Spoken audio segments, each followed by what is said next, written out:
Raleigh Score, in conjunction with Shaw University, introduces. Are you ready to start your own business? We are excited to have you join us on this 13-week journey. Our goal is to provide you with a consistent message and a solid methodology. Our approach is simplistic in nature. Therefore, we believe if you are committed and willing to do the work, you will come away from this program confident that your business plan is solid. A solid business plan is the roadmap to operating a successful business long-term. In addition, your plan is a key component when seeking financing during any phase of your business. This course has been designed to guide you step by step through the process of developing your business plan. Lastly, we invite you to register and attend our upcoming online training sessions. To register, go to raleigh.score.org and click on the Take a Workshop tab. Welcome to the pre-recorded video of Session 6, which is titled, SWOT Analysis and Managing Your Mindset to Build Momentum. In this session, we'll discuss the traditional steps in conducting a SWOT analysis. This session will also cover how to manage your mindset to build momentum in your business. For example, how to work with thoughts that get in your way, and how to focus on thoughts that support you. Your facilitators for today's discussions are Jay Graves, Dr. Angie Arrington, and Sharon Shelton. The SWOT analysis is a technique for assessing 4 important aspects of your business. It can help you reduce the chances of failure, and help you craft a strategy that distinguishes you from your competitors while allowing you to compete successfully in your market. So, as always, please find a quiet space and be prepared to take copious notes. If you have any questions, please email them to patty.williams@scorevolunteer.org. Enjoy the training.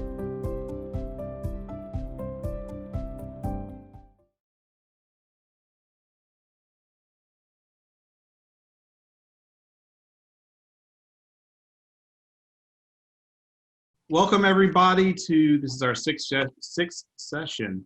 It's great to see everybody. First, I want to take a moment to say that I have received a lot of mission and vision statements for people. I apologize that I haven't written back. I have looked at them. They look great.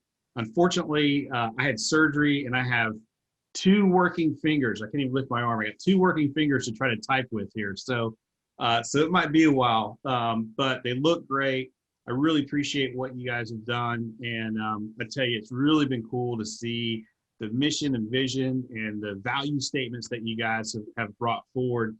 It's really motivating. It's really a lot of great creativity. So thanks for sending that to me. I just didn't want everybody to think that you sent that, it goes into some black hole and nobody looks at them. We are definitely looking at them. So just to get kicked off here, I just want to walk us through the journey that we've been through so far. So we've talked about, as a business concept, you've had your big idea. Everybody has an idea in here or an already existing business that they've had. And then as we went through the sessions, we talked about your mission, your vision. How do you build that? How do you incorporate that? Why it's important for your business plan. And then we talked about market research and identifying your target market, why that's important, how to go through that process.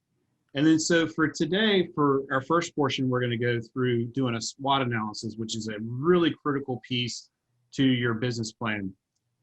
Actually, quick story, I was on with a client today who they're a startup, and they've built all these programs and systems, and they went out and hired 8 sales reps, and they've got a new marketing person on board. And as they were laying out, they're getting frustrated because they haven't made any progress. And as they were laying things out, I said, well, where's your SWOT analysis? And where's your validation of your concept here? And they just kind of looked at me like a deer in the headlights. And I said, if you don't have a SWOT analysis, then that's going to be a huge issue, because you're not going to understand very fundamental things that you need to know as you're moving forward in your business plan. So that organization, we're actually having to take a time out and go back almost to the beginning of the business plan, but certainly to the SWOT, and work our way back through and make sure that we're resourced correctly. So this is a critical piece. Let me move left-handed of all things, some stuff around on my screen here real quick. All right, so what does SWOT analysis stand for? SWOT stands for strengths. So when you're talking about strengths, this is internal. So this is internal to your business, what your organization excels at, what separates it from the competition. Weaknesses are also internal. So what are the things that would stop you from performing at your highest level, and things that you need to improve on and that you can and need to address? Now, opportunities and threats, these are things that happen outside of your business. Opportunities are favorable things that happen on the outside of your business, favorable external factors that could give you a competitive edge. And then threats are external factors that happen that could have potential harm for your organization.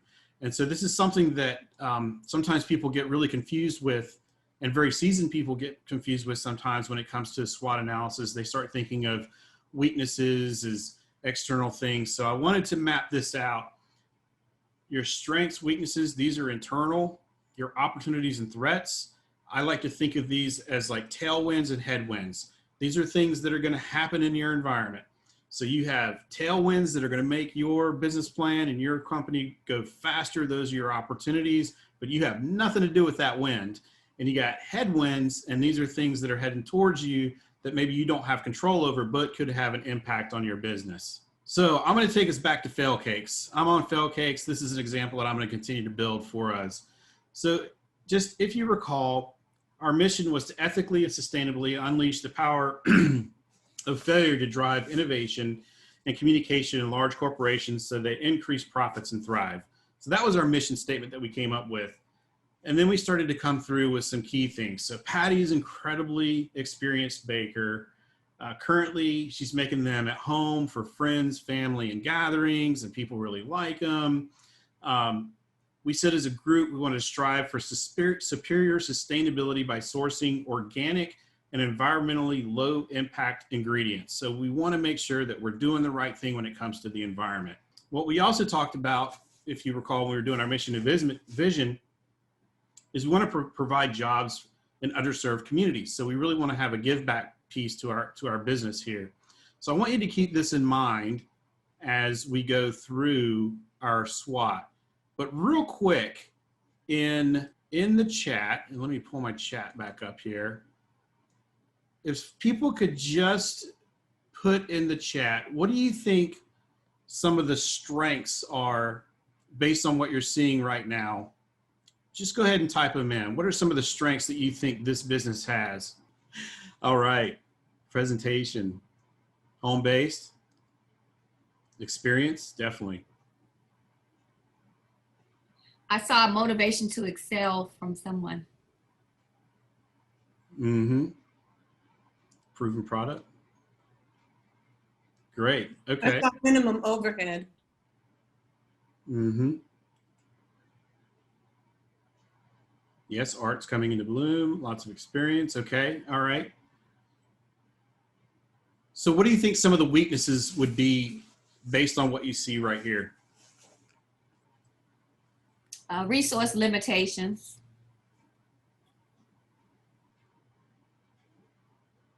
Niche product, home business. So that's an interesting one, and that is something to consider, right?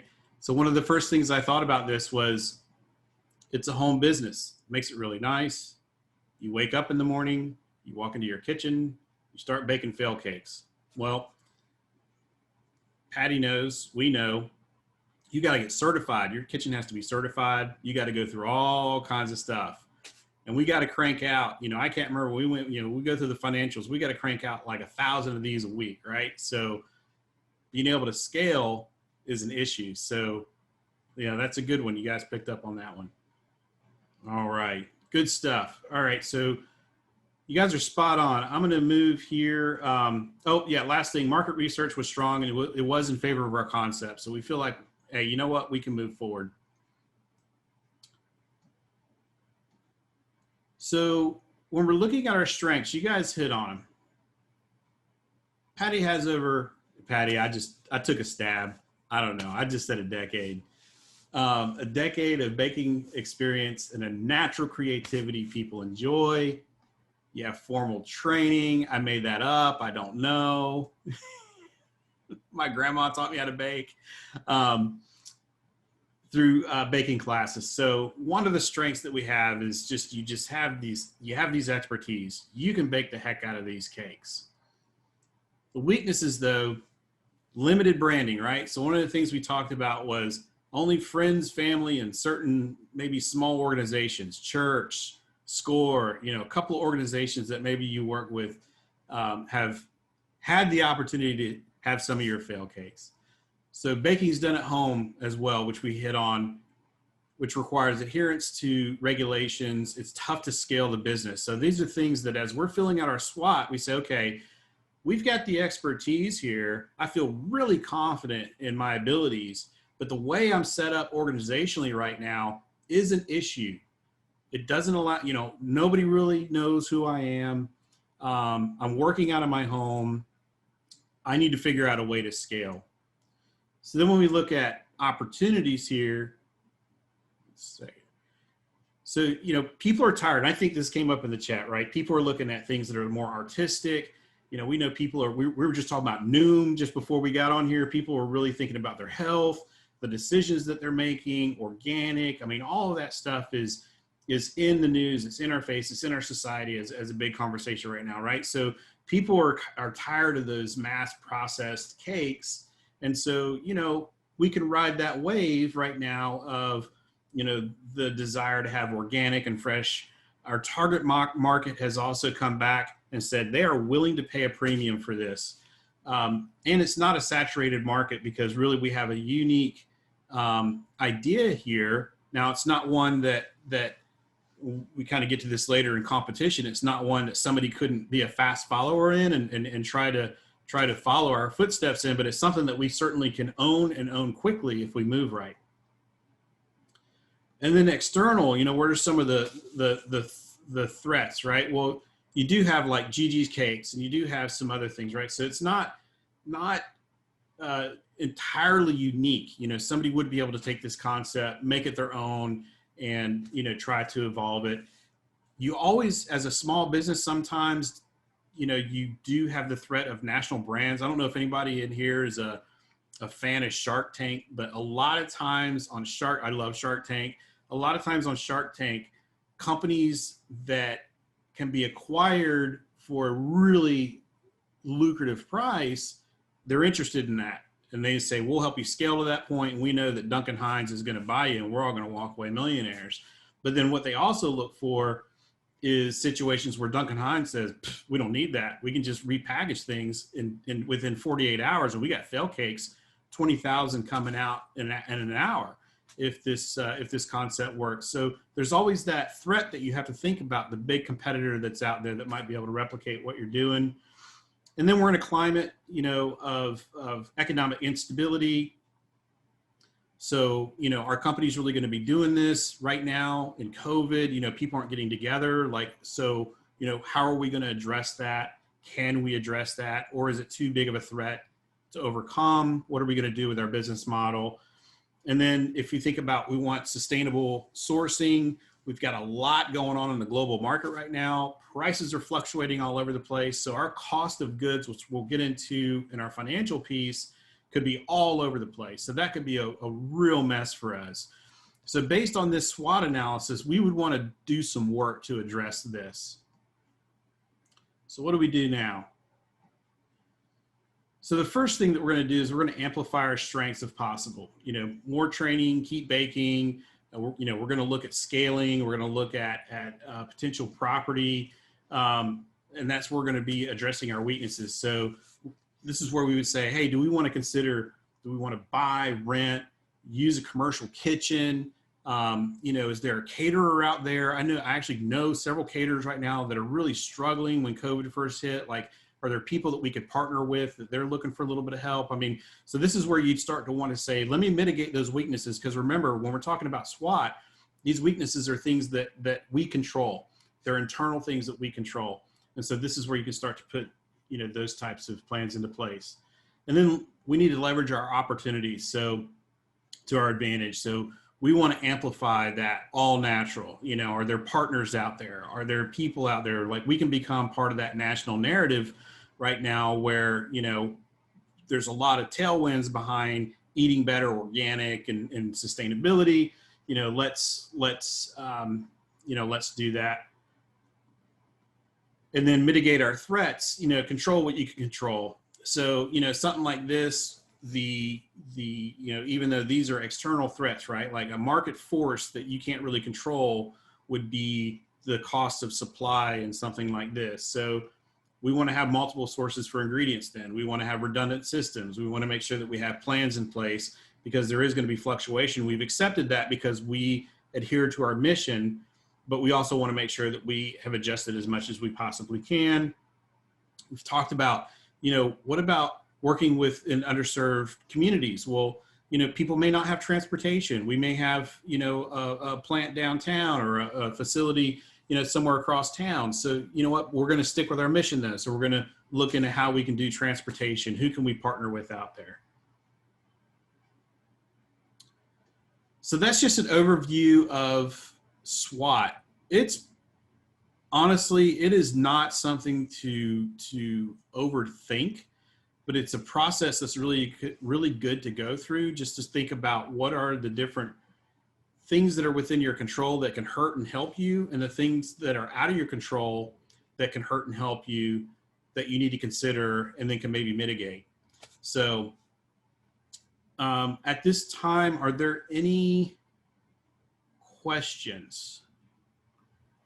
Jay, I would like to say that when you do your SWOT analysis, you can do this throughout the plan. Every area that you look at, consider the strengths and weaknesses. Consider that in every area, the competition, everything. Just keep this top of mind as you put that plan together so that you make sure you've looked at what can potentially threaten your business so you're ready to attack in case it happens.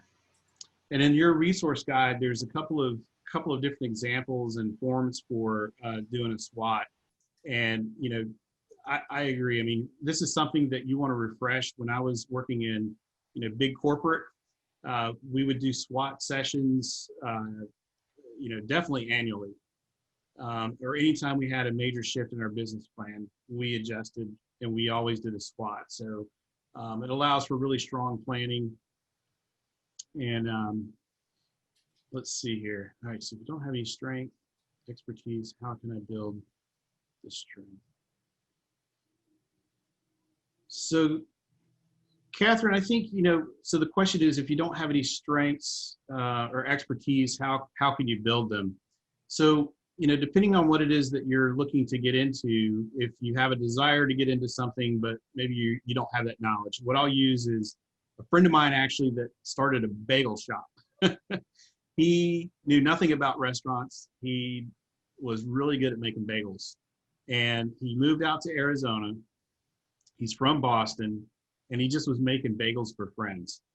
And so his friends encouraged him to start a bagel shop because there's a lot of people from the Northeast that have moved out to Arizona, and they didn't get the type of bagels. Well, luckily, he contacted a business coach. He got help. They helped him build everything, but he immersed himself in becoming an expert on being a restaurateur, sourcing ingredients, recipes. He hired somebody to help him with what's called a test kitchen, so he could try new things, so he could rapidly evolve them. I mean, he just dove in head first and became an expert because he really found out that, believe it or not, it was his passion was to do these bagel shops. And now he owns 3 of them in the Phoenix and Tucson area, and they're very successful.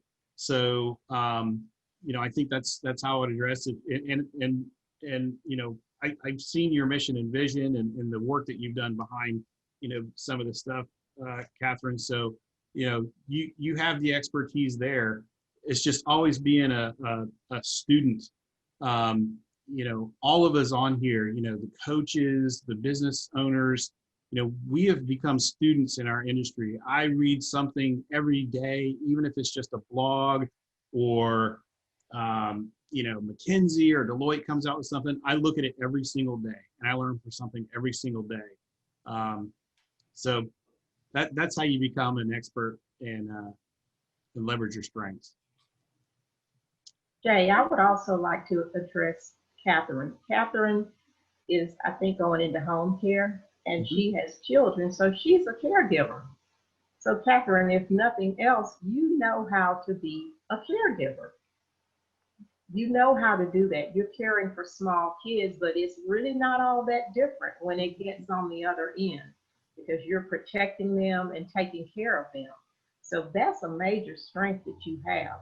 You may need things such as organization, how to set your business up, how to market, but you already have an innate ability that's going to be, like he was saying, I have experience baking. You have experience as a caregiver. So that's a great strength to start to build on.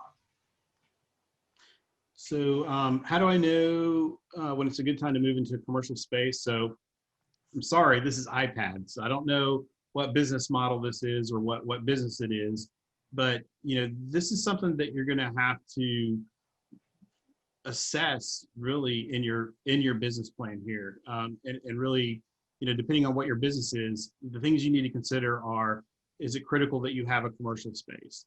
Is it, or is it something that you can do remote? So when I started my consulting company, for the first couple of weeks, I started in this office, my home office, and I got paranoid because there's dogs barking and everything else. So I thought, okay, I'm going to move into one of those shared workspaces.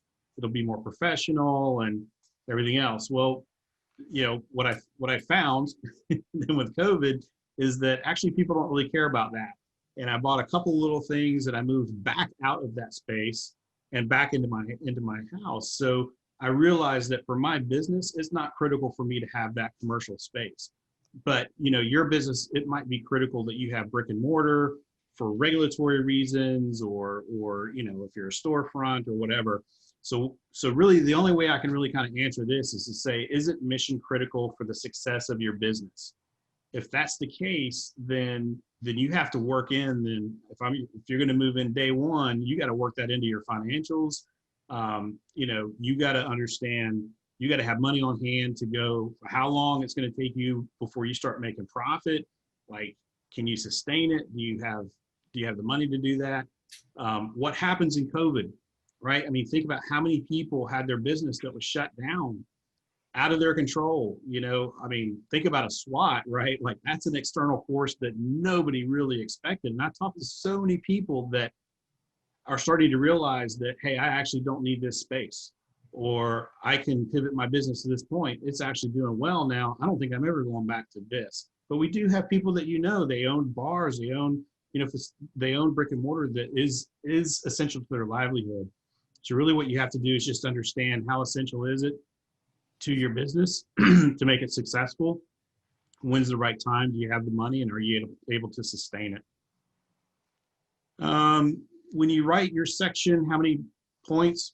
There's no magic number to points. This, first of all, what I would say the best thing to do is get a whiteboard. So I have 2 whiteboards in here. Get a whiteboard and just think through, what are my strengths? And don't overthink them. Don't hold back. I mean, it could be like my charisma, my networking ability, just list them all out and do that for each one. I mean, you could have dozens of them for each one. And then what you want to do from there is then you start to prioritize them by criticality, right? So how critical are these, when it comes to like threats? So there's no magic number. I would say throw them on there, and then you can start to iterate on them as you go, in the order that you would really want to build your business plan. So if you're to this point or even beyond it, it's okay to go back and do your SWOT. Like I said, here's a company that I'm talking to today that has spent $2 million in overhead and costs and didn't do a SWOT. You don't want to be at that point. We're going to make it. I know that, but it's going to take a pretty heavy lift. You're all in a great position right now because you'll be able, even if you bake something, you'll be able to go back and do your SWOT. So, in your SWOT, yeah, if you say, I'm not good at accounting, I don't want to do accounting, I'm not good at numbers, I'm not good at that, this is where it comes into play, where we're going to be talking down the road around financials. So if you identify that it is an absolute no-go for you to start your business is to be able to run your own financials, then you have to bake that into your financials. You have to figure out, okay, how much is a CPA? I'm going to interview a couple of them. Are you going out? Are you networking? Have you met some that, maybe they'll give you a deal? So that's just something that you have to work into it. But again, that is something that you would identify in your SWOT, because that's one of the things where you say, hey, this is a weakness. I don't have these capabilities. That's okay. I need to surround myself with systems or people that have those capabilities, but those are going to come at a cost. So how am I going to achieve that?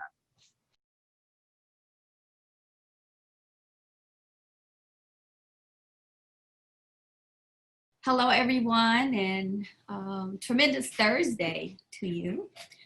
Jay, you can go ahead and move. Thank you. So what I want to talk about as it relates to the ABCs of strategic leadership, first of all, is defining strategic leadership. So when you think about strategy, it really is having a game plan. And it's also having some autonomy around that strategy. And so being a leader who is able to express your vision in a strategic manner for your organization. So when you think about the example Jay gave about this multi-million-dollar organization who hasn't done a SWOT, perhaps they haven't done it because they didn't have a strategic vision at the time, and business took off and became so successful that they never got around to it. It's a great problem to have, except now they're having to come back and address that. So when you think about strategy, just know that it's a key to your success. So the A, you can go to the next slide, Jay. So the application of strategic leadership, really you want to think about the process of planning, organizing, leading, and monitoring or controlling your business. Strategic planning and or SWOT analysis, they're integrated, interrelated, and we often focus on the process side, and SWOT strategy is certainly process. At the same time, as entrepreneurs and business owners, we're people. And so there's this human aspect of your strategy and your SWOT. So taking a SWOT of yourself as the business owner, and it can be your leadership, it could be how you plan to manage your company. But if you don't have a fundamental foundation of what your strengths are, so I think it was Catherine who asked if I don't have a strength. If you don't have a strength in an area that you're going into a business in, perhaps you should hire someone or partner with someone who has that knowledge, because getting off the ground and getting started requires quite a bit of strategy or critical thinking. So you think about critical thinking in business, it's being able to adapt and shift from where you are to where you'd like to be. And so that SWOT analysis helps you with that. It's your blueprint that walks you through it. And so when we realize that we don't have the strategy in place, how can we adapt? So that's one of those A's when you think about the ABCs. How can we adapt and pivot or change in order to evolve and grow as an entrepreneur? Also, your action is really important. Jay, you can go to the next slide. But your action is very important in the process. How committed are you to sticking to the plan, modifying the plan, owning the plan, and even sharing the plan? So sometimes when we don't know what we don't know, we don't ask.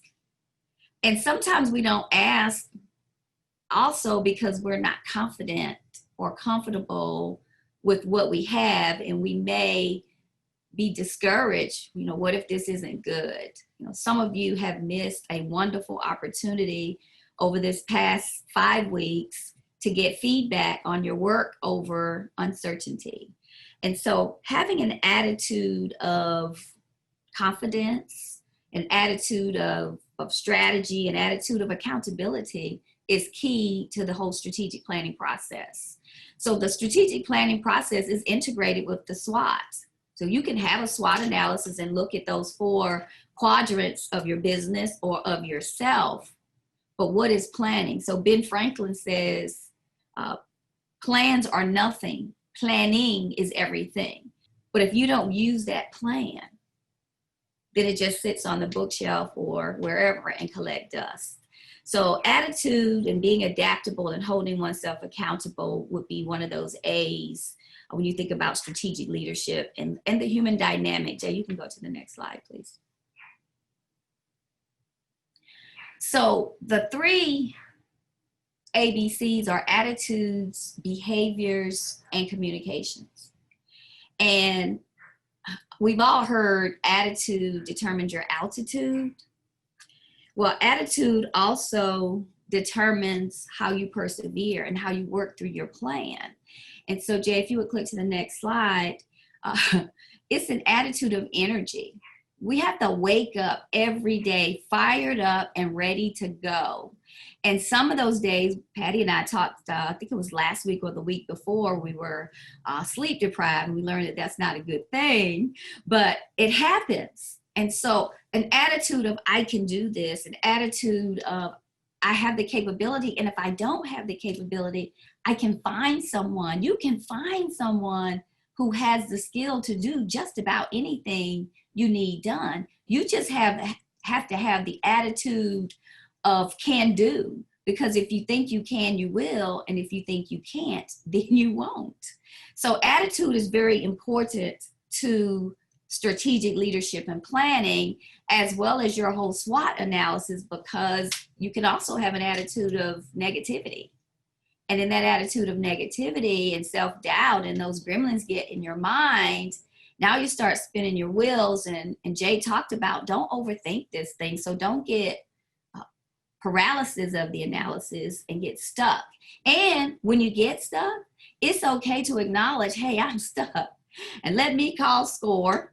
And one of these consultants or mentors who are partnered with SCORE, or let me hire a coach. It might be life that has you stuck, and then life happens and these things happen to us and we lose focus. So attitude is really everything. It means a lot. And I would like to just make sure that we emphasize the importance of your attitude in everything you do. We talked about those 7 mindful behaviors the other week. Attitude is a big part of that process. So just remember, A is for attitude. Next slide, please. B is the behaviors. So when you think about the behaviors of yourself as a leader, it's also important to know that leaders must follow. So when we hire consultants and subject matter experts to come in and support our businesses, they may be smarter in a particular area than we are. We may hire someone who's smarter, faster, better in a particular area of expertise. Our behaviors must still maintain a level of confidence, a level of commitment, a level of self-awareness. And it's okay to have someone smarter than you. In fact, I would say I would rather have people on my team who are all smarter than I am than people who are all less smart than me, because together everyone achieves more, and these great minds can help us be better. Better is really a place of behavior that I like to coach to and recommend to anyone, whether I'm advising a friend or consulting or executive coaching someone. Believing in oneself is absolutely essential to your success. So if you have a plan that you don't believe in, you need to modify that plan and work it until you get one that you are absolutely 100% committed to and can live by. Otherwise, your energy gets depleted, you get deflated. It's hard To wake up every day, not know where your next check is coming from, where that next client is going to be, that is a part of the world that we live in. I see Patty smiling and nodding because Patty's been an entrepreneur and a successful business owner for a long time. And she knows when you start getting people on payroll or even sub-consultants and subcontractors, there's an obligation to pay these people. And so there's also a boldness that we must have when we think about our behaviors, and the boldness to be willing to get on the phone and call some people and ask for some help. And hey, Patty J, how can I get some money just to hold me over to make payroll until I can get that next client, or to go out here and maybe step out of the box. So Patty is one of my mentors and advisors and coaches as well. And we talked, and I was sharing with her. So my tertiary customer, when you think about my business plan and my target market, and we're identifying those companies, my primary market is corporate. My secondary market is government, federal, and my target. And my tertiary is state governments. Well, once COVID hit, I happened to build a relationship with a state government client, and I'd done some training for her organization, a very, very small project. In fact, lost money on the project. But I was thinking long term. I was thinking with boldness, and I was believing that if I could just get in there and impress them and impress upon them my skill set, then perhaps they would consider something else.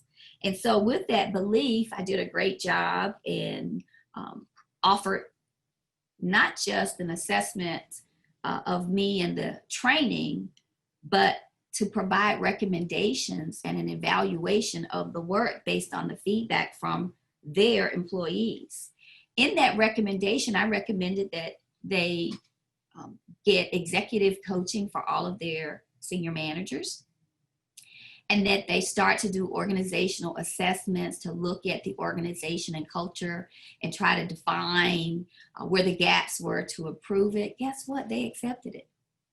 And now that client is just handing me work, my tertiary market. So adaptability is key, again, not just in the attitude, but also in the behaviors. And so I touched on leadership and followership. And before we go to the next slide, I created something called Leadership Acts. And the Acts is an acronym for authentic, collaborative, transformational, and servant. And I was playing off of Acts as in behaviors, as well as the book of Acts. I happen to be spirit driven in my life. And I just want to offer that to you to find some key words, acronyms, descriptives that you can hang on to that become your values. We've lost so much value in leadership and how we behave that it's really sometimes embarrassing with some of the values that people lack in the business world and in our personal lives. We can go to the CJ. I know I'm probably getting close on time.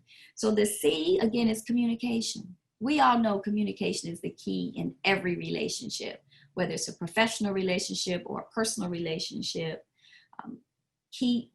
Communication is key. It's essential. It's everything. Communication also expresses our character and how we behave. So if you tell anyone that you're going to do something by a certain date, you must deliver on your commitment / your promise and be impeccable with your word.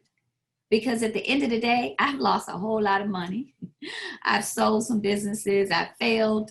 I had a whole bunch of failed cakes, Patty, at one stage in my entrepreneurial journey. But I kept failing forward. And most importantly, I held on to my principles by staying impeccable with my word, which allowed me to have a failing experience and not see myself as a failure. Two very different things. It's important for you to know. The last piece I want to talk about with communication is hear the words you say that come out of your mouth, the actions, and the actions that you demonstrate. So we can be talking loud and saying nothing. And that's a James Brown expression, is where I got that from. But when you think about it, I met a lady, in fact, same time I met Patty at the Black Entrepreneurs Week a couple of years ago now. And she was shifting from entrepreneurship to politics. And when I asked her about her platform and what she was doing, her passion is to help eradicate homelessness, particularly for women and children. It just plays on her heartstring. So it's really important to do things that you love, because then you don't see it as work, you see it as doing what you love. And so she just had so much passion. So she started talking about how your audio must align to your video. And so I understood that she was using a euphemism for walking the talk, but I wanted to understand more around how she identified with that and resonated. So I asked her for an example. So she's a realtor also. She was at an event on a panel speaking, and she gave out her contact information, and she spoke very passionately about her desire to decrease the homelessness, specifically in Raleigh, North Carolina. And so when she gave her phone number out, she said, if you ever need anything, call me. Well, how many times do people say that to us and we just don't do it? Well, a bold woman who was desperate, mother of two, who had been living in a shelter, the time was up, it was time for her to move on. She called this young lady, her name is Monica, and told Monica her situation. How about Monica let this woman move into her home with her two daughters? And Monica moved out into her home, into her mom's home, because she traveled all the time anyway. What a tremendous example of audio and video aligning. So when you communicate, make sure you understand the message and be intentional about the message that you're communicating and delivering. And your words must also align with your nonverbals, because people are watching what you say. More importantly, they're watching what you do. So Jay, I'll take that next slide and should be closing me out. So again, just a recap of applying the ABCs. Here are some ways you can think about them in your own perspectives, or you can add your own words, and they don't necessarily have to begin with the letters here. I just like to try to find mnemonics and easy ways to help us remember things. So from an attitudinal standpoint, stay authentic, take action, and be accountable. And think about a behavior that helps to make you better. And lastly, communicate with confidence and create a culture of support in ways that you can truly make an impact in whatever it is you're doing in your business. Next slide. Should be. I thank you. And I'll pause here to see if we have time for questions. Jay, let me know. Yeah, there was, we had a couple people that really liked the axe. If you could type that maybe into the chat. Absolutely. So we could have that. And then we didn't have any questions, unless people want to type them in now. So it's authentic. I'm typing now. I had to type wrong. Authentic, collaborative, transformational, and servant. And I chose these because these are my favorite leadership styles. So these are leadership theories, styles, traits that you can adopt. I'm working on leadership acts, and something that I'd like to share with the world around these fundamental leadership principles. So my journey in leadership is really about adding value back to the leadership industry, because we've lost quite a bit of it. So if there are no questions, Jay, that's all I have for today.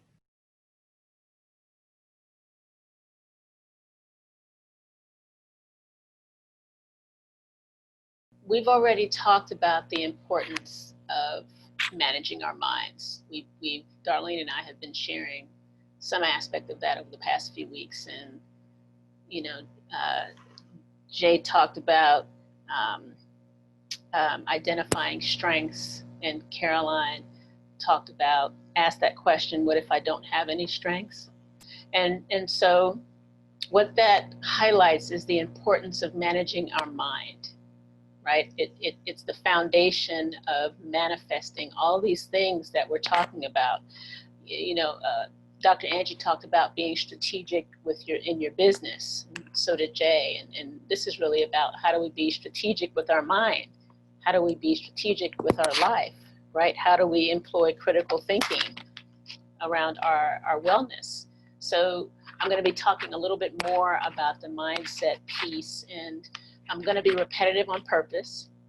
I'm going to be building on some of the ideas that we've been talking about, and I'm just going to be reinforcing them and expanding them. Really, you can't hear this enough. So as it relates to managing our minds, I'm going to talk a little bit more about how we do that and what that looks like. So first slide, please, Mr. J. So I talked about, you can just go ahead, Jay. Yeah, I talked about this, I talked about this idea of how our thoughts generate our emotions, which generate our behaviors, right? So you may say to yourself, I'll never be successful, it's too hard, or I don't have any strengths. I'll never be able to support myself or my family with this business. I need to have it, this is a big one for my clients, I need to have it all figured out before I get started, or people will reject me because of X, Y, or Z, or there's so much uncertainty in the economy. You know, these thoughts, which is all that they are, make us feel a certain way. And when we feel a certain way, we act a certain way, right? And then when we set goals and we wonder why we're not making any traction or not doing what we say is important to us, it's because oftentimes these thoughts are operating subconsciously, right? So managing our mind is about unearthing all of that so we can look at it and begin to make more deliberate choices. Because we are literally just being led around by our minds, by our thoughts. Our thoughts, our thinking manifests in our experience. Because, so remember, when I talked about intentions as statements or aspirations that orient our lives our lives in a specific direction, right? They essentially state really clearly and really powerfully what's most important to us, right? They reflect our desires, our hopes, and our dreams and our values. So managing our mind is really about cultivating the thoughts that are in alignment with our intention, right? Focusing on them, finding evidence for them, you know, saying I can learn whatever I need to be successful, or I have these particular strengths. I am a dedicated caregiver. I am a passionate, compassionate individual. I'm smart, I can pick up on things. And then so gently noticing when those negative thoughts arise, and then practicing gently withdrawing your attention from those thoughts and pivoting to the thoughts that serve you. And over time, you begin to release these thoughts that no longer serve you. Because when you think about it, there's no upside. If you have the thought, I'll never be able to support my family with this business, there's no upside to that thought. That thought doesn't motivate you. There's literally no upside. It just serves to make you feel bad or unmotivated or doubtful, right? So the practice is to begin to shine a light on these thoughts that determine our results in a very tangible way. And so I talked previously about how our brains like efficiency, which is why these habits of thought are important to look at. Because as we focus on these thought patterns, when we focus on the thought patterns that serve us, or the ones that don't, we're actually creating neural connections in our brains. So it's not just a mental activity, it's a physiological thing that's happening. So it's called neuroplasticity, and it's a wonderful thing because what it says to us is that our minds are always changing, our brains are always changing, our brains are not fixed. So if we don't know something now, it's not that, well, I guess this is just the brain I'm stuck with for the rest of my life. No, our brains are changing all the time, and they didn't know this until relatively recently with brain imaging technology. So when we focus on thoughts that are negative, we're literally creating connections in our brain that make it more likely for us to continue to think negatively. And the same thing works in reverse, right? So what we can do, knowing that our brains are plastic in this way, we can get our brains to work for us instead of just being kind of like puppies led around, right? And when these positive aligned neural connections are formed in our brains, it's easier to take action because our brain is supporting us in taking that action. And so when we begin this practice of being more intentional about our mind and what we're thinking, what's often helpful is to do a brain dump about what thoughts you have about your business and yourself as it relates to your business. So kind of get it all down on a piece of paper. Just do a brain dump. And then identify which thoughts are serving you and which aren't. Which ones are aligned and which ones are not.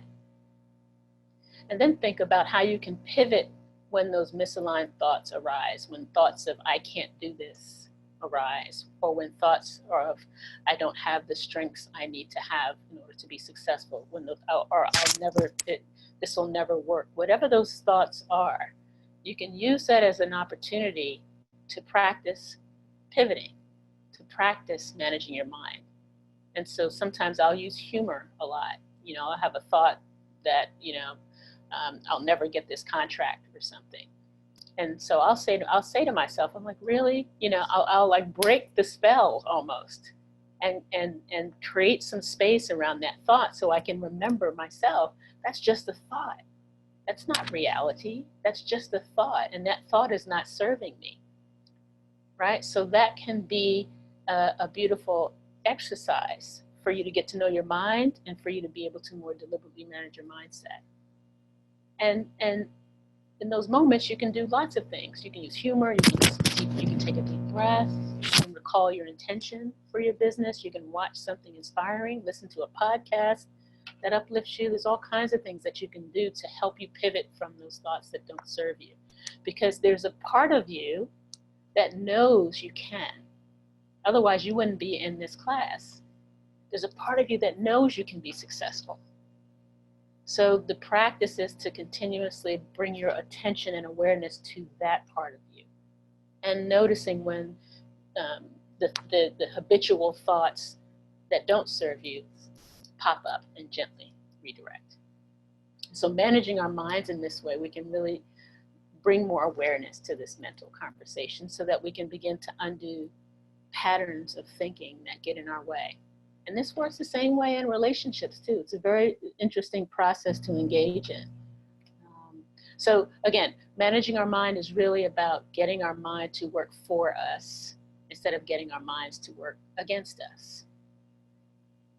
And so doing something different, something big, something impactful, like starting or growing a business, is uncomfortable. It's just, it is what it is, right? All the feels are going to come up, the fears and the doubts. There's going to be hope. All the feels are going to come up. And those emotions can point you back to your thinking. Because sometimes we'll say, well, I don't even know what I'm thinking. I don't know until after the fact, until I've already taken some unskillful action. I'm not that aware of my mindset, what's going on in there. Well, our emotions can actually be a clarion call to point us back to what our thoughts are. When fear arises, what am I thinking? Fear is arising. Anxiety is here. Doubt is here. What am I thinking? Because the thinking is what's creating the doubt. The thinking is what's creating the fear. So this awareness, again, can create an opportunity to pivot, right? But, so the question becomes, can we be with all of our feelings long enough without buffering in some way with anxiety or, any number of ways that we buffer, distraction, over thising, over thating. Can we be with our feelings long enough so that we can uncover and work with the underlying thoughts that drive them? Because often we'll have the feeling and we'll try and run from it. We'll be afraid of it. And we'll do something that's not in our own best interest just so we don't have to feel that feeling. But so the question becomes, can you trust yourself enough to know that you can handle any emotion? You can handle uncertainty when it arises. You can handle doubt when it arises. and letting it move through you. And I'll get into a practice. Mindfulness practice is a great way to work with difficult emotion. But essentially, can you practice getting more comfortable with discomfort? And those who have achieved the most, right, know this, right? They don't let discomfort stop them. Those are the ones who like the Michael Jordans, who push themselves, the Kobe Bryants who push themselves. The ones who are successful don't feel discomfort. They're not superhuman. They feel discomfort. They feel fear. They feel doubt. They feel all these things that we feel, but they don't let it stop them. They have found a way to work with their discomfort that doesn't stop them. So that's really the invitation, to know that we won't die from these feelings. They're just information. So when these difficult emotions come up, we can pause, we can get curious, we can trace back our feelings to the thoughts that we're thinking. So, we can focus on the fearful thoughts, or we can question those thoughts. That's our choice. We can make a conscious choice whether to entertain or engage these thoughts or not. This is the process of managing our minds. And this is definitely a practice, because these thoughts are so often ingrained and automatic. Thoughts around I'm not good enough, or I'm not this enough, or it'll never work, or sometimes they're so ingrained and automatic that it's a practice. There's never an arriving. This is a practice. It's a way of being with ourselves.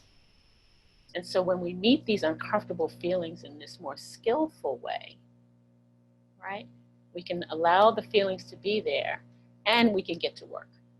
We can get to work, and we can take skillful action. So Jay, next slide, please. Thank you, sir. So, we've all heard that what we focus on expands in our awareness, expands in our lives. I think I've mentioned this too. It's kind of like, when you buy a red Honda, you see red Hondas everywhere. Well, the red Hondas were always there. It's just that you're noticing them more because that's where your attention is oriented. But so often we're on autopilot, right? Unaware of what we're thinking, and we're just governed by these unconscious and habitual thought patterns. So if our thoughts are not conscious, then we're just at the mercy of these old tapes, these old stories that often just go unchallenged. So as I mentioned, fear is expected when you're growing and starting a business. And the fear can manifest in any number of ways. It could be procrastination, it could be doubt, it could be overwhelm, it could be you making excuses, not following through. And so I don't believe we can control our fear-based thoughts. That's not what I'm saying. But we can't control the thoughts that arise, but we can direct our attention to attend to the thoughts that are more in alignment with our intention, right? So instead of playing with fear beyond the point of usefulness, because fear can be useful, but it gets to a point where it's no longer useful when we give away our attention and energy to it. And we can reclaim our energy and redirect that to thought patterns that serve us instead, right? So deliberately attending to these thoughts, again, is not an easy practice, but what more fruitful practice can we engage in, since our quality of life is literally determined by what we think about most? So instead of spending all of our time and attention on moving the chess pieces around the board, a new spouse, a new business, a new neighborhood, a new this, instead of trying to move all those pieces around, we can focus on where our point of true power is, and that is in the ways in which we manage our mind. So when those fear-based thoughts pop up, like I'll never be a successful business owner, for example, you can pivot to I'm learning the skills to create a business I love. And then find evidence that that's true, like taking an action that backs that up. And over time, the entire way you relate to the world will shift, and your business. But for many of us, again, it's challenging to even identify what we're thinking in the moment that we're thinking it, right? So especially in stressful or chaotic times. So again, this is where compassion becomes really, really important. And so the reason I believe we can't control our thoughts, only our attention to them, is because, in part, because of the negativity bias. And I can't remember if we talked about this, but, and I apologize if it's repetitive, but it's so important to remember that we're wired this way, that it's not a personal failing when we're thinking negative thoughts, or we're feeling doubtful, or we're feeling fearful. It's normal, it's natural. The negativity bias essentially says that we place more psychological weight on negative experiences than we do positive ones. You know, there's the saying, our minds are Teflon for good and Velcro for bad. That's why you can be in a presentation of 30 people, 29 people can come up to you and say, that was incredible. One person could look at you sideways, not even say anything to you. One person can look at you sideways, and that will be the one thing you focus on. That's just how our brains work, right? The things of more negative nature, like unpleasant thoughts or emotions or unpleasant social interactions, or even harmful and traumatic events, they have a greater impact on our psychological state than do neutral or positive ones. And it's part of our evolutionary survival mechanism. When back in the day, when we were living in caves, we needed to attend more to negative stimuli in our environment. Otherwise, we'd be getting eaten by a dinosaur. Right? We couldn't sit there, you know, paying attention to our thoughts. We needed to be paying attention to what was rustling in those bushes. So we had to be over vigilant. But now we're moving through life acting as if there's dinosaurs behind all the bushes. And we don't need that sense of overvigilance, but now we're wired that way, and if we don't pay attention to that, we can begin to color our lives and just focus on what's not working, what strengths we don't have, what things this person didn't do, as opposed to recognizing that that's what we're doing and being more intentional about noticing what is working, what thoughts do serve me. And this bias still serves us in a certain way. It's good to notice when danger is when there's a potential danger, but in so many other ways, it just prevents us from living the life that we dream about, having the businesses that we dream about. So that's our context and programming as human beings. And then again, it's important to know this so that when we do get stuck in negative thinking, which will happen, nothing's gone wrong.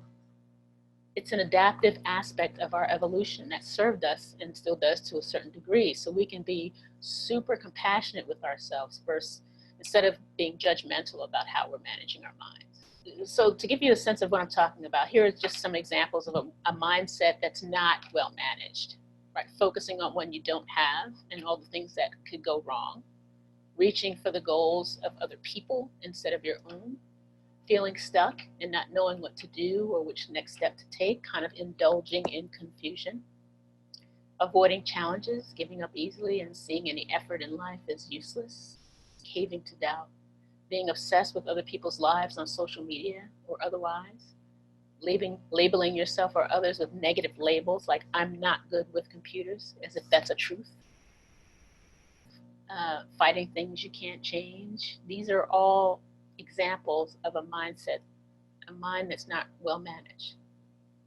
So again, remember, thoughts create emotions, drive our actions, which determine our results. And managing our minds gives us the power to create the business that we want, period.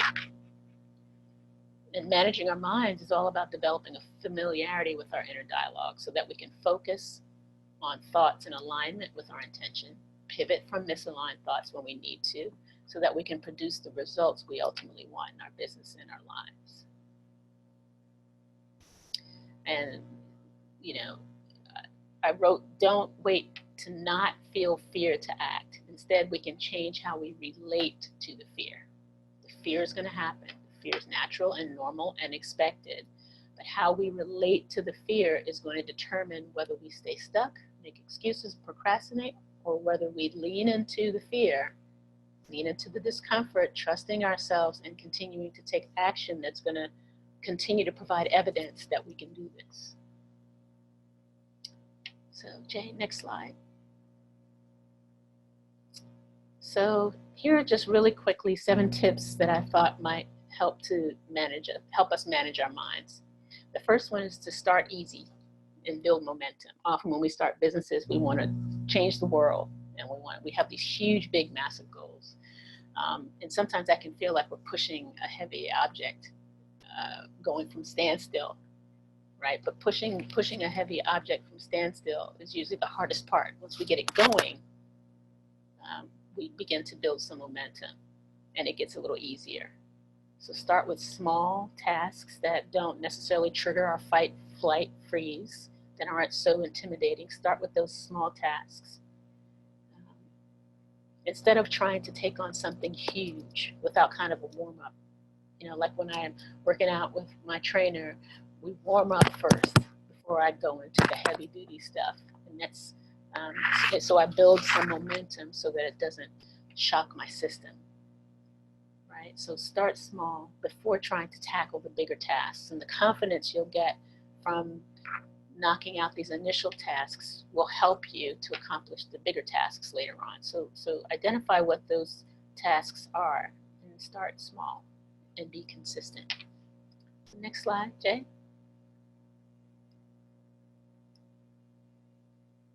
So when you think about those tasks, it's important to put those tasks or those micro actions on your calendar. They should live somewhere.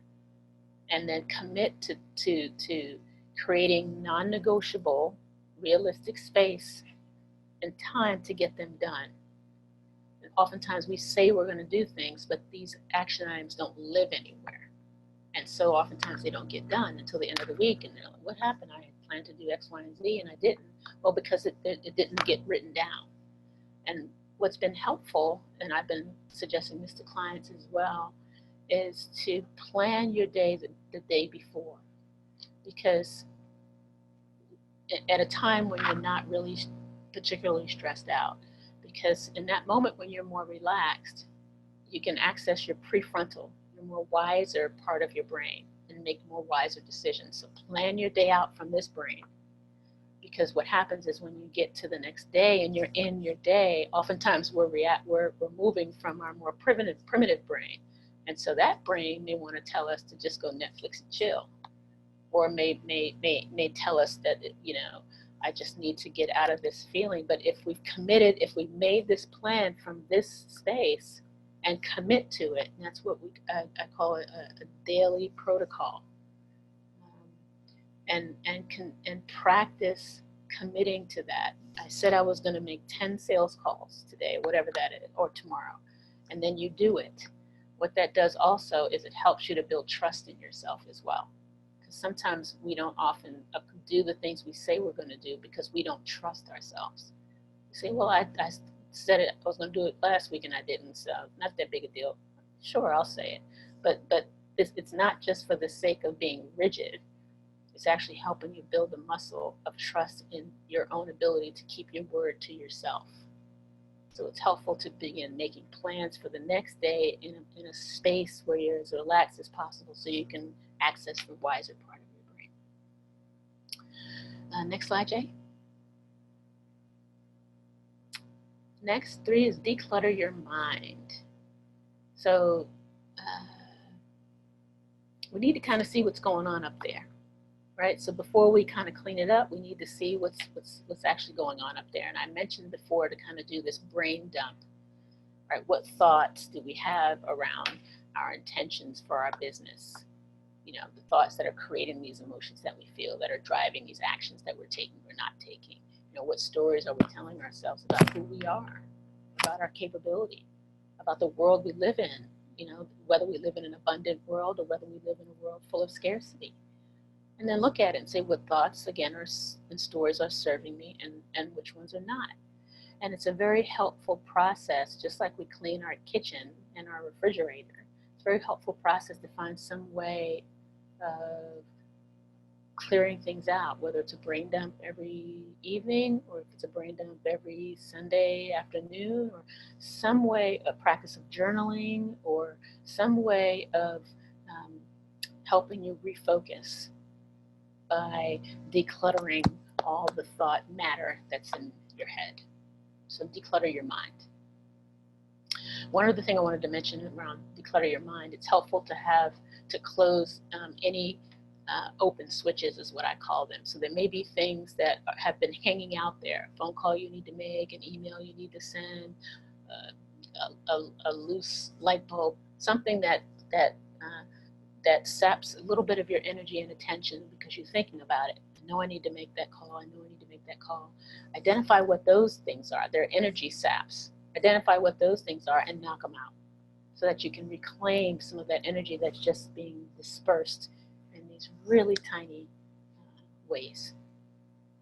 Okay, 4, keep your intentions in front of you, right? What I love about intentions is that they give our minds clear and direct instructions because they kind of set our GPS, right? So keeping them in front of you is kind of like having a dashboard for your life.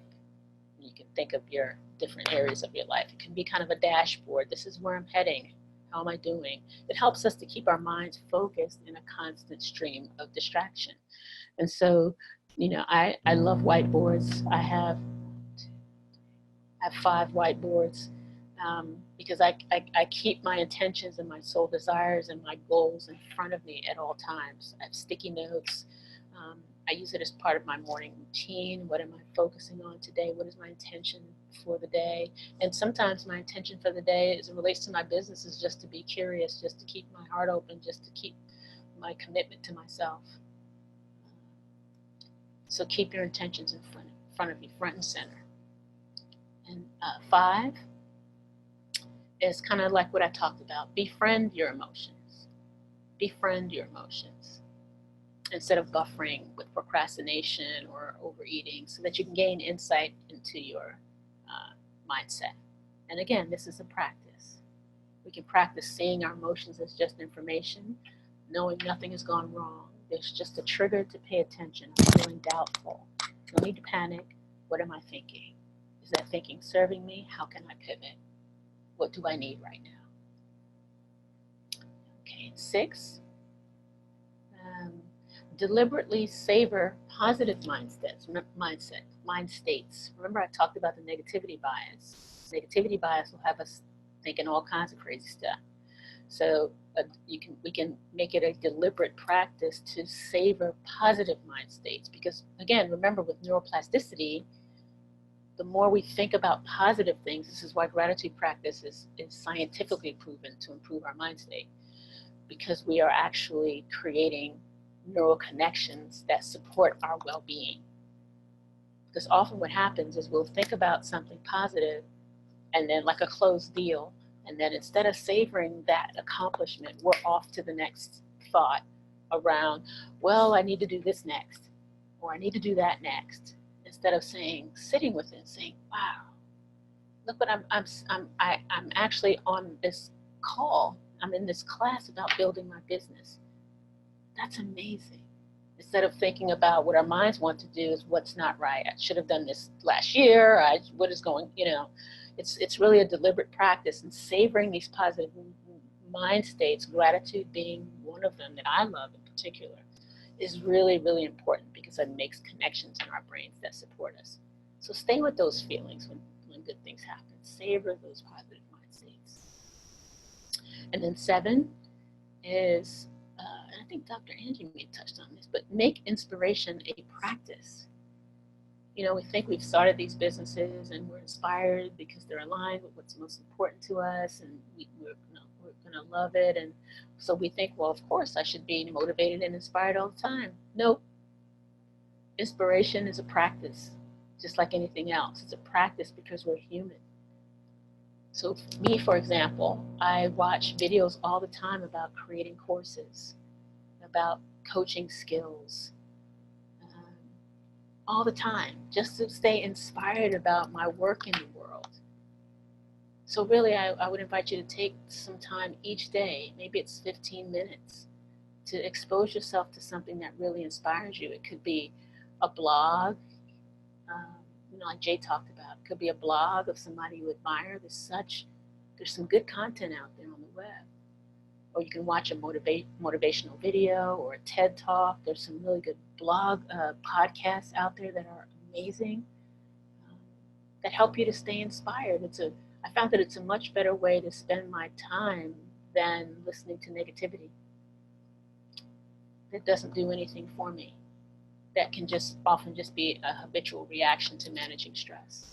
And so just bringing more consciousness, bringing more awareness to how we're thinking, how we're feeling, and how that's translating into what we're doing and the results we're getting. This is all about deepening our sense of awareness and being more deliberate about how we use our minds. So we can really make this inspiration, we can make it a daily priority, because it'll help us to maintain momentum, especially when it's not easy to do so. And there's lots of stuff out there to inspire us. Hopefully something we've said over these past 5 or 6 weeks has inspired you.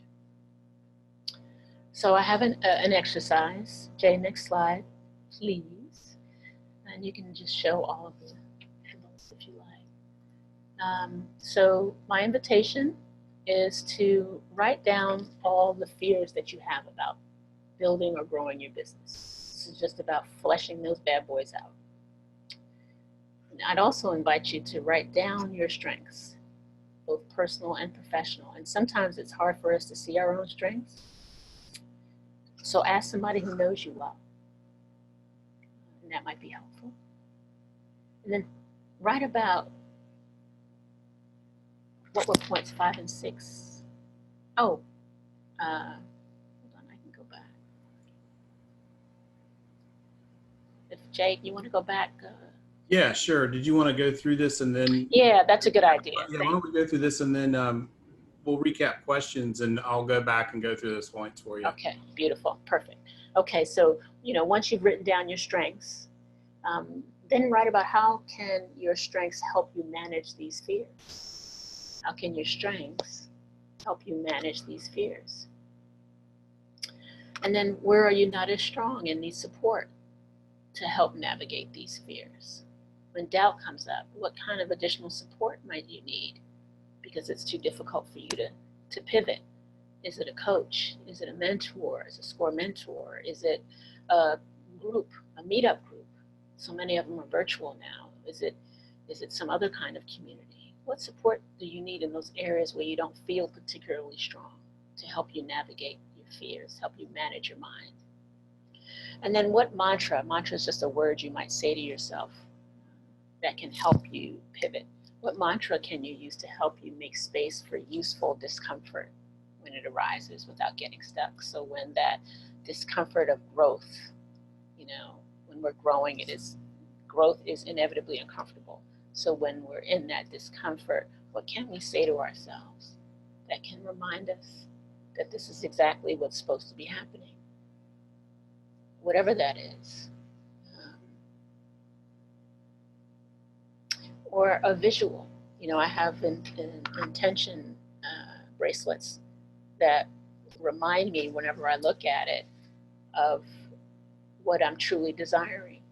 When I get frustrated, I look at it and it says, be mindful. It says, liberated heart. And so it reminds me to recognize that, I'm growing and the discomfort is in service to something bigger than my fears. And that's what I'm practicing. So I would invite you to just kind of work with these questions to see what arises, see what insights might come out. And I hope you found this useful.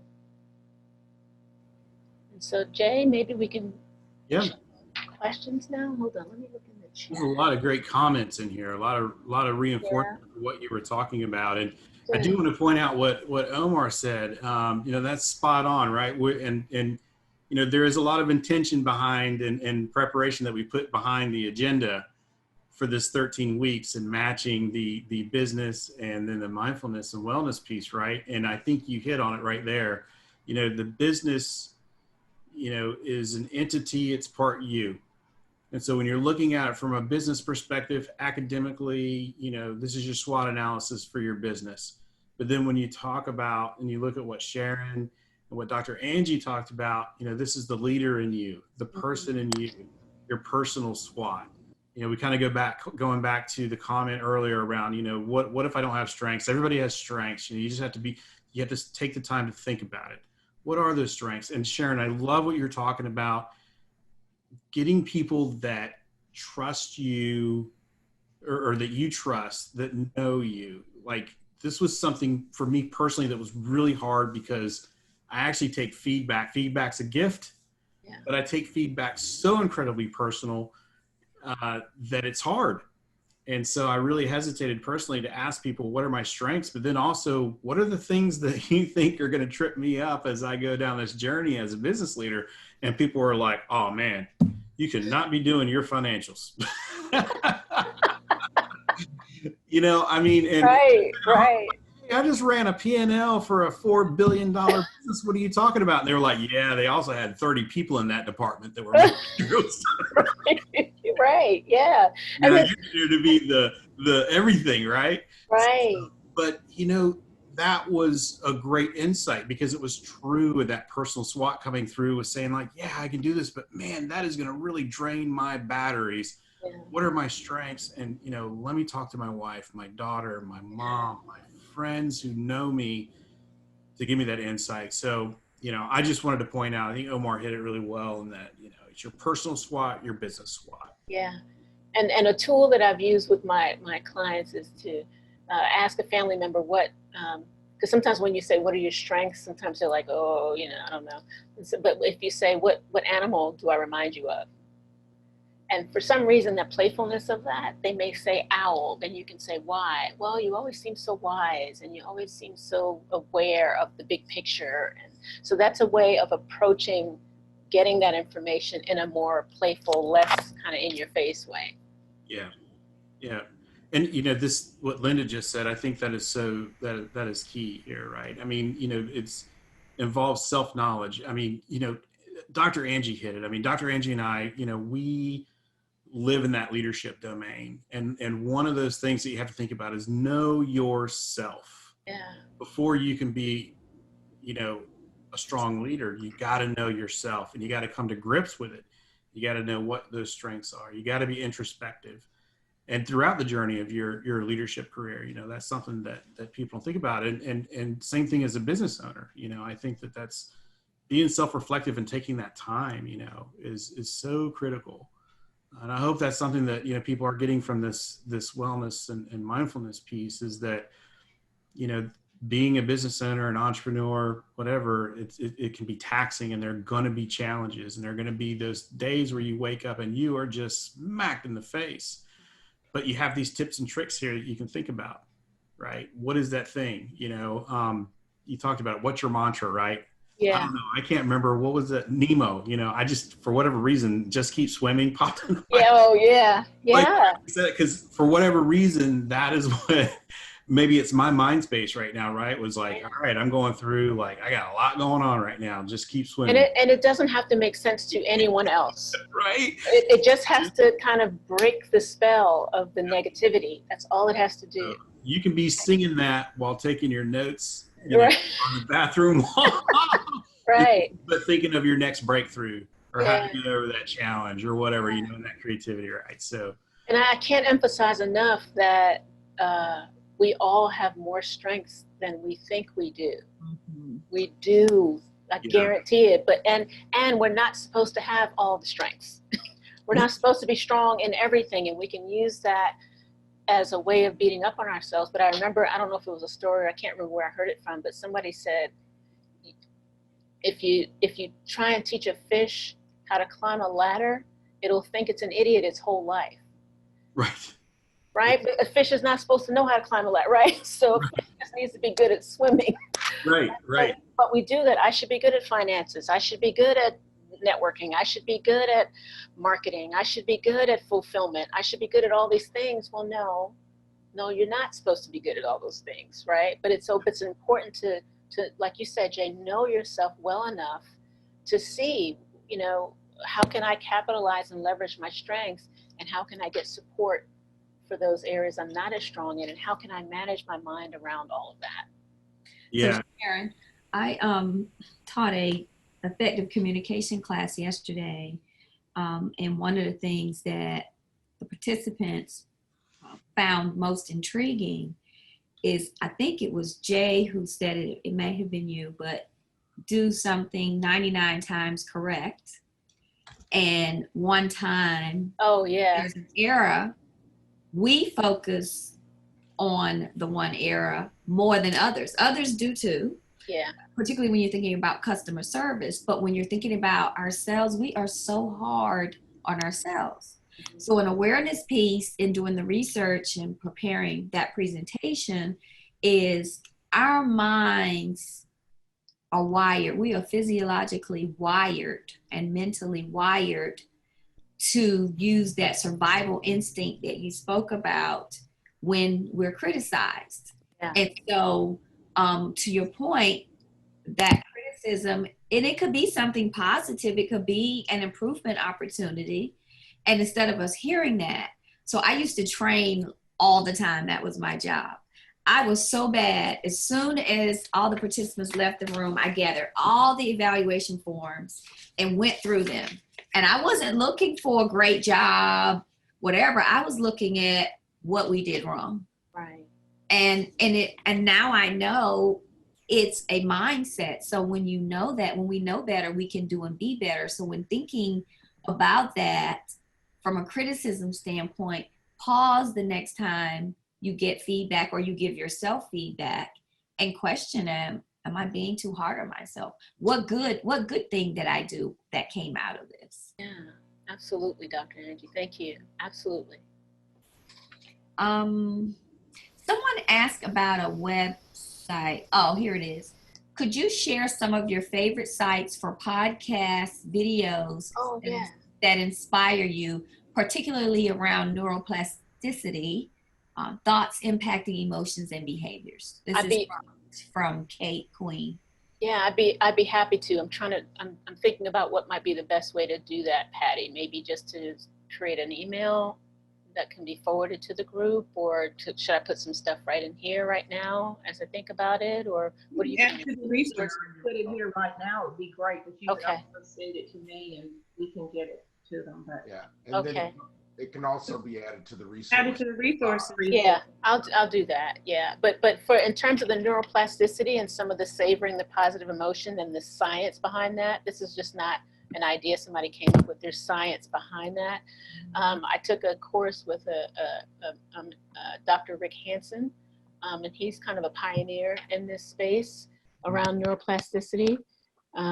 Rick Hansen, and he has lots of free content on his site and videos where he talks about neuroplasticity and how we can retrain our minds to work for us in a very real way. So that's one place I would absolutely start. Is that Hansen?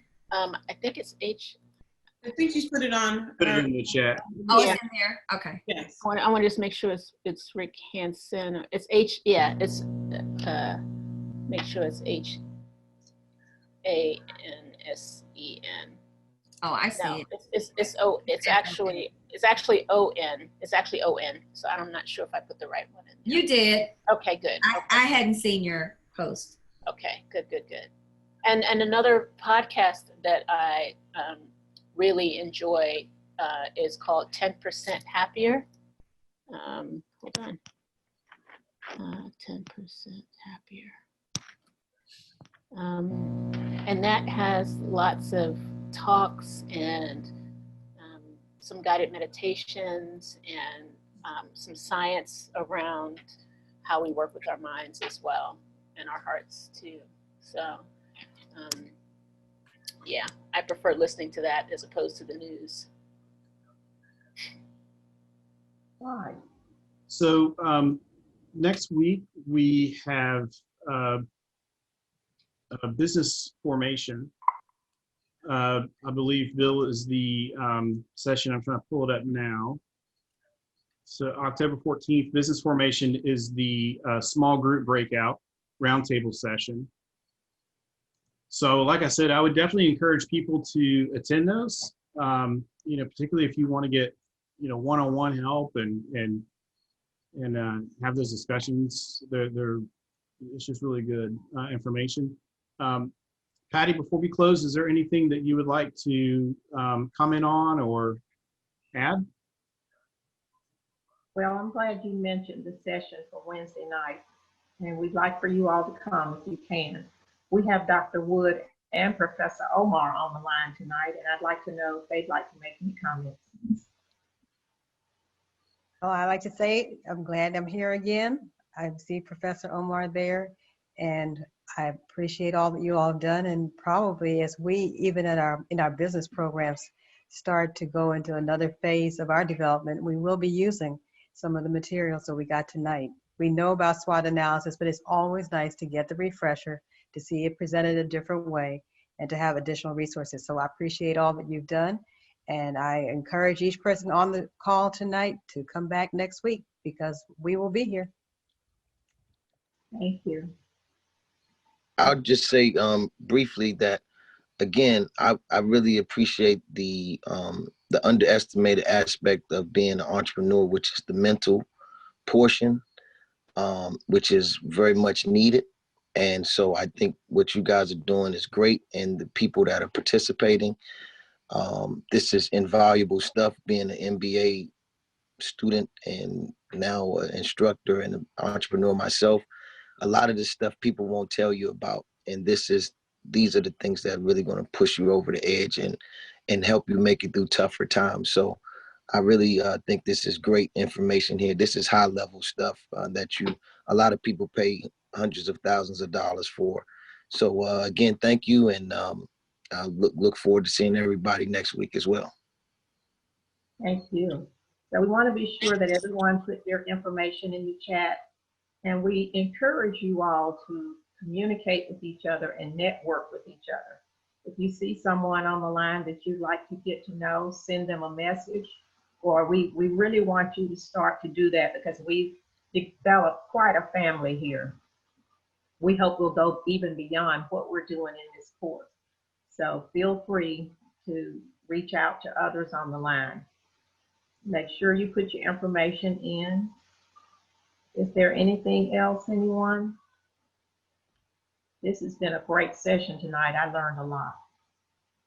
And can I just add one thing from last week, where we were emphasizing how important it is to get the 7 to 8 hours of sleep? I did it, at least for 1 or 2 nights. And it came directly as a result of the reinforcement that was provided. We all know it, but it doesn't hurt. Well, I think we all know it, but it doesn't hurt to have it emphasized again. And thanks for that. All right. And you had so much energy the next day. I did. Wonderful. That is Thank you for sharing that, Dr. Wood. That's something we all need to continue to work on, because as I said before, we can't make it up, so we need to shoot for it every night. All right. Well, thank you all so much. We look forward to seeing as many of you as possible on Wednesday night. Those sessions are great because it's usually a smaller group, and we really get to know each other. And we definitely want to see you next Thursday. If you need anything, many of you reach out to me during the week, and I bring, your ideas to the team, and they get back to you. So continue to do that. We're interacting a lot, and we appreciate you all being part of this program. Thank you so much, and y'all have a restful evening and have a good rest of the week. We hope you enjoyed session 6 and found it informative. Over the last 5 sessions, the foundation has been laid for your business plan success.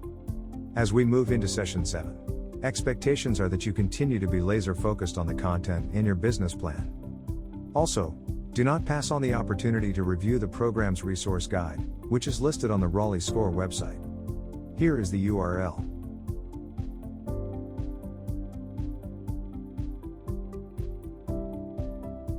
Up next is session 7, which is now open for registration. Simply go to www.raleigh.score.org. Click on the tab Take a Workshop and register today. The date for session 7 is October 15th at 6 p.m. The session title is Risk Mitigation and Navigating Obstacles and Setbacks. In session 7, we'll look at ways to mitigate the risks identified in the SWOT analysis. We'll also discuss ways you can navigate potential obstacles or setbacks that may arise as you build your business. Session 7 is intently revealing and requires extreme focus on the material. Bill Davis and Darlene Thorne will be your facilitators for Session 7. Have a wonderful week. Yes. Rest well, everybody. Thank you for being here. See you next week, everybody. Take care. Bye-bye. Bye-bye.